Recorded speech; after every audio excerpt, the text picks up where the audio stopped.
आज माँ भवानी के दरबार में सभी कोई ना कोई एक कमी कमजोरी अपनी बुराई छोड़कर जाए। कहते हैं ना, तेरे द्वार खड़ा भगवान, भगत भर दे रे झोली। तो भगवान क्या मांगेगा आपसे? आपके द्वार पर खड़ा होकर क्या मांगेगा आपसे? क्या आटा मांगेगा, धन मांगेगा, क्या मांगेगा? परमात्मा नहीं ये चीज मांगता। ये चीज तो मांगने वाले भिखारी होते हैं, जो मनुष्य होते हैं। परमात्मा तो दाता है।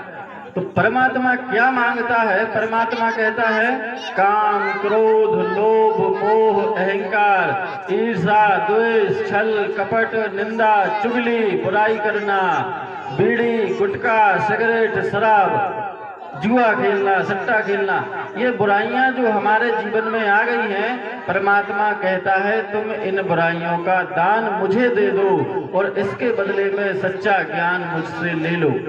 तो हमारे जीवन में एक पात्र के जैसा है नर्तन है ना, नर्तन एक बर्तन के जैसा होता है।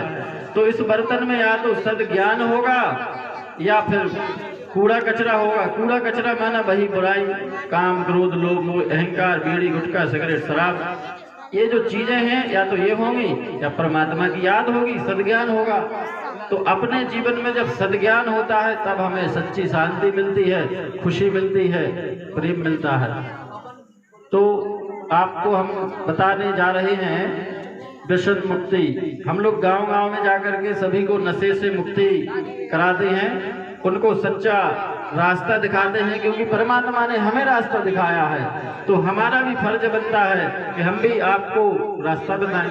तो रास्ता देखने के लिए रास्ते पे चलना आपको पड़ेगा। परमात्मा रास्ता बता सकता है, कोई भी आपको रास्ता बता सकता है, लेकिन मंजिल तक आप तभी पहुंचेंगे जब आप उस रास्ते पर चलेंगे। इसलिए कहा है किसी ने कि प्रभु न दंड देता है न माफ करता है। प्रभु न दंड देता है न माफ करता है, वह तो कर्म फल तराजू है जो इंसाफ करता है। सुख दुख का बटन तेरे हाथ में है बंदे, तू खुद ही ऑन करता है और तू खुद ही ऑफ करता है। माना सुख या दुख का जो बटन है वो हमारे हाथों में है। अच्छा कर्म करेंगे तो सुख, बुरा कर्म करेंगे तो दुख। भगवान किसी को सुख दुख नहीं देता, भगवान देता है ज्ञान। और उस ज्ञान से जब हम कर्म करते हैं, समझ से कर्म करते हैं, तो उस समझ से किए हुए कर्म ही कर्म योग बन के हमें सुख और शांति देते हैं।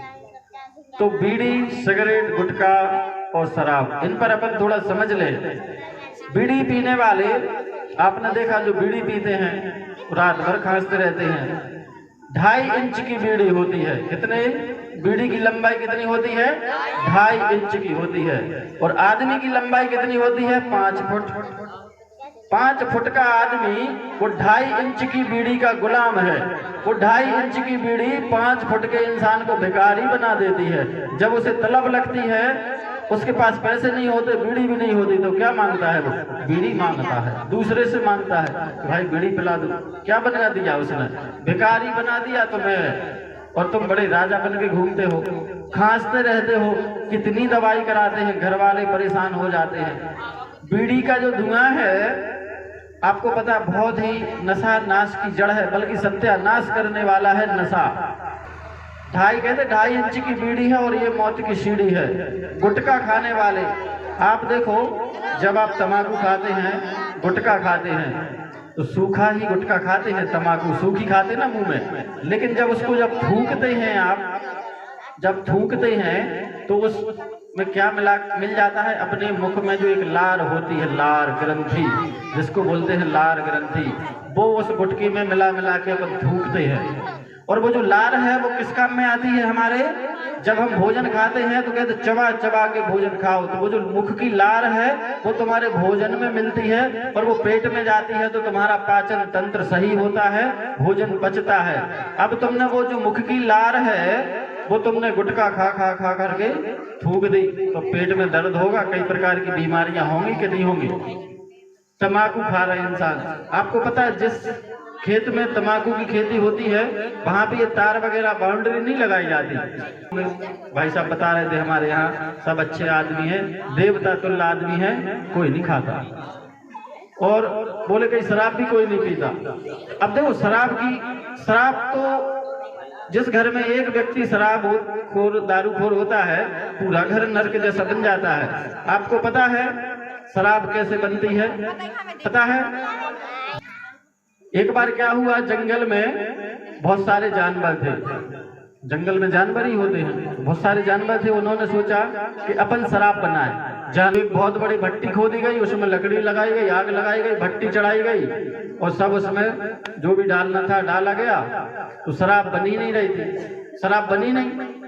तो एक पेड़ पे मैना बैठी थी। मैना जो होती है ना वो डोलने वाली, डोल के चलती है, वो मैना बैठी थी ऊपर। तो मैना ने सोचा कि मैं इस कढ़ाई में कूद जाऊं, हो सकता है मेरे बलिदान से शराब बन जाए। तो वो मैना उसमें कूद गई, शराब नहीं बनी। अब जब मैना कूद गई तो एक तोता ने देखा कि मेरी मैना कूद गई है तो मैं भी कूद जाता हूं। तो वो तोता भी कूद गया शराब में, वो जो बन रही थी, फिर भी शराब कढ़ाई में कूद गया तो नहीं बनी। फिर शेर आया, ऐसे कर करके बहुत से जानवर उसमें कूदते गए। फिर शेर आया, तो जब शेर आया तो शेर ने देखा अरे छोटे छोटे जानवर कूद गए कढ़ाई में और शराब नहीं बन रही है, मैं भी कूद जाऊं। तो शेर भी कूद गया कढ़ाई में और शराब फिर भी नहीं बनी।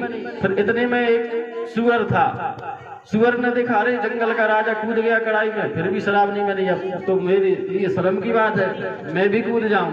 तो सुअर भी कूद गया और जैसे ही सुअर कूदा और शराब बन गई। देखो ऐसे बनी शराब। अब जब कोई शराब पीता है, जो व्यक्ति शराब पीता है तो सबसे पहला असर काहे का आता है? सबसे पहले कौन कूदा था? मैना।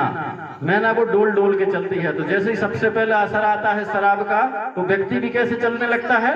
डोल डोल के नहीं चलने लगता, हिल डोल के। तो समझ जाते कि हाँ इसने थोड़ी सी शराब पी ली है। और जब उसको थोड़ी सी और चढ़ती है तो फिर किसका असर आ जाता है? तोते का। बड़ा ज्ञानी बन जाता है, पूरा ज्ञान सुनाने लगता ऐसे लगता। और जब और चढ़ जाती है 75% चढ़ जाती है जब व्यक्ति को, तो शेर बन जाता है। वो क्या बन जाता है? शेर। ऐसा लगता है उसके जेब में 1 रुपया नहीं होगा और लगेगा पूरे बेच गांव को खरीद लेगा, वो सब किसान खेत खरीद लेगा, ऐसे लगता है। क्या बन गया? वो शेर बन गया। और जब बिल्कुल ही ज्यादा चढ़ जाती है 100% तो क्या होता है? क्या काय का नशा आता है? फिर सुअर। सुअर फिर वो कहाँ मिलता है? नाली में, नाली में डला मिलता है। और सरकार से पता क्या कहता है?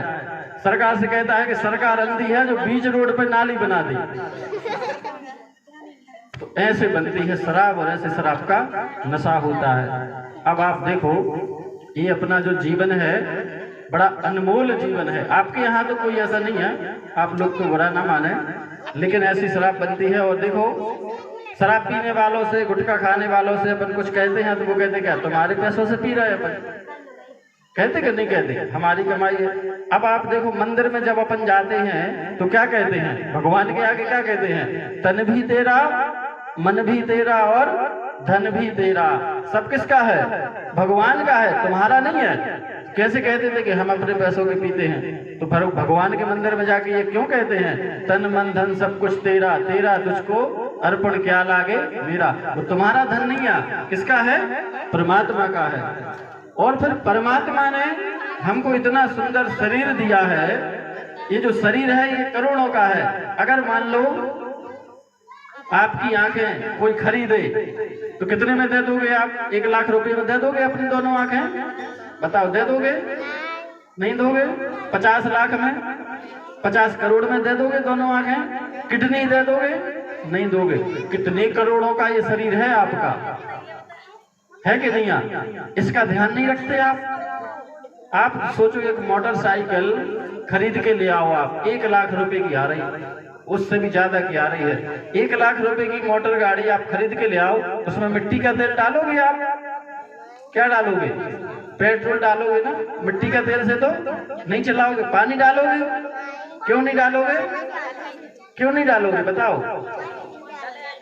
क्योंकि वो गाड़ी खराब हो जाएगी, चलेगी नहीं। माना 1 लाख रुपए की गाड़ी की इतनी चिंता है कि कुछ नहीं डालेंगे उसमें, पेट्रोल ही डालेंगे और जो भगवान ने ये करोड़ों की गाड़ी दी है, रथ, अनमोल खजाना, ये शरीर करोड़ों का, अरबों का, इसका ध्यान नहीं रखते हम, इसकी चिंता नहीं है तुम्हें। इसमें क्या डालते हो? बीड़ी, गुटखा, तंबाकू, शराब, गांजा, भांग, क्या डाल रहा है इसमें? इसकी चिंता नहीं है तुम्हें। क्या हो गए हो बताओ? परमात्मा कहता है जागो, इसी को कहा जाता है जागो, ध्यान इसी को कहा जाता है कि तुम ध्यान रखो कि भगवान ने मनुष्य को भोजन में खाने के लिए इतनी चीजें बनाई है कि लिस्ट निकालना मुश्किल है। हजारों खाने की चीजें बनाई मनुष्य के लिए कि नहीं बनाई? लेकिन वो हजारों खाने की चीजें छोड़ के मनुष्य क्या खाता है? मांस खाता है, मुर्गा खाता है, बकरा खाता है? नहीं खाता। 9 दिन तो करेगा जय दुर्गा जय दुर्गा, और 10वें दिन करेगा ले आओ मुर्गा ले आओ मुर्गा। अब बताओ क्या माँ का आशीर्वाद मिलेगा तुम्हें? मिलेगा? नहीं मिलेगा। तो आज जिसके अंदर भी जो भी कमी, कमजोरी, बुराई है, वो सच्चे हृदय से माँ भवानी के दर में छोड़ कर जाए। कोई गुस्सा छोड़ दे, कोई बुराई करना छोड़ दे। एक दूसरे की बुराई करते ना, घर घर में जाकर के चुगली करते हैं, ये भी बुराई है, ये छोड़ दो आज यही माँ के दरबार में। कोई शराब छोड़ के जाए, कोई गुटखा छोड़ के जाए, तो माँ भवानी का ऐसा आशीर्वाद आपको मिलेगा कि आपका जीवन धन्य धन्य हो जाएगा। ये माँ भवानी का दरबार है। और अंत में हम यही कहेंगे कि जब माँ देने पे आती है तो दिल खोल के देती है। उसके लिए किसी कवि ने कहा है कि ना गिन के देती है ना तोल के देती है, माँ जब भी देती है तो दिल खोल के देती है। बोलो ओम शांति। साचे दरबार की, जगत जननी शेरा वाली मैया की, आज के आनंद की, अपने अपने माता पिता की, अपने अपने गुरुजनों की, माँ भवानी की कृपा, माँ भवानी का आशीर्वाद, शिव भोलेनाथ की छत्र छाया आप सभी ग्रामवासियों पर सदा बनी रहे। आप इसी तरह हंसते मुस्कुराते रहें। इन्हीं शुभकामनाओं के साथ ओम शांति ओम शांति।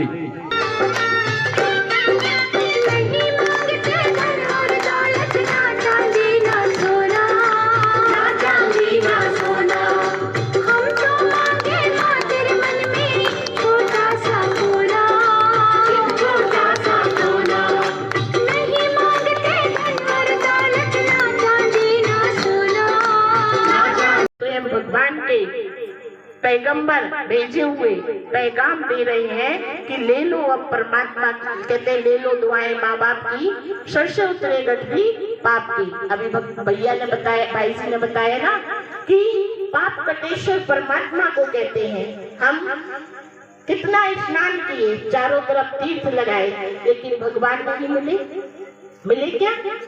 चारों तरफ तीर्थ लगाए, चारों तरफ लगाए फेरे, फिर भी हरदम दूर रहे।